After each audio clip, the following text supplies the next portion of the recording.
It now appears that even as House leaders were about to vote on this massive rescue bill, they were still scrambling to find where everyone stood on it. Some Republicans say they did have enough to pass it until House Speaker Nancy Pelosi took to the floor and said this. $700 billion, a staggering number, but only a part of the cost of the failed Bush economic policies. They claim to be free market advocates when it's really an anything-goes mentality. No regulation, no supervision, no discipline. Congresswoman Marsha Blackburn is a Republican from Tennessee. She sits on the Financial Services Committee and voted against the bill. Good morning to you, Marsha. Good morning. All right, break it down for me. Is that speech the reason you voted against this bill? No, that speech was not the reason I voted against the bill. The reason I voted against the bill was because it was too much bailout and not enough workout for us to get to the finish line. And the American people, as you were hearing in the interviews, they want to make certain that they are not the rescuer of first resort in this. The other thing, what we saw in this legislation was a raising of the debt limit to $11.3 trillion. Now, the reason that is significant is because when we did the budget legislation earlier this year, we raised the debt limit to $9.8 trillion, and we were coming right in behind that.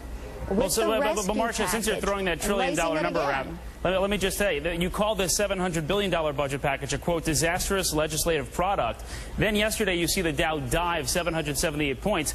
That equals $1.2 trillion of paper money lost just yesterday. So it's hard for the American public, I think, to understand the logic of voting no against this. They lost the money yesterday anyway.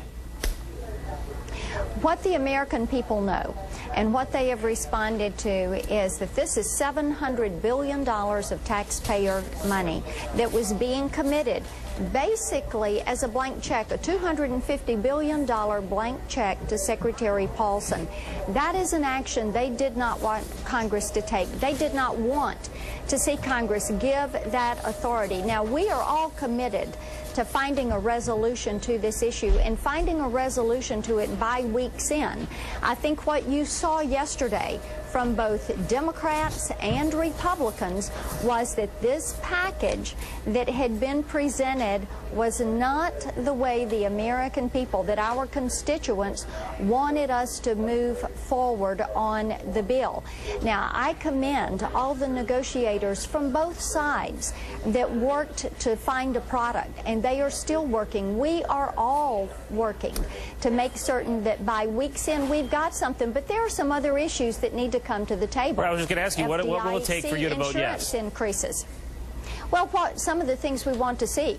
First of all, as you look at the increasing the debt limit, let's talk about spending reductions for the federal government, requiring every agency to step in and do this. 5% across the board gives you $103 billion.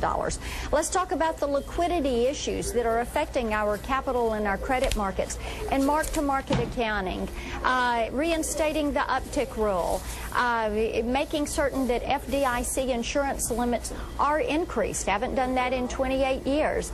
Making certain that cap gains is suspended for a couple of years, looking at repatriation of U.S. companies with the money that they have earned offshore and bringing that back in.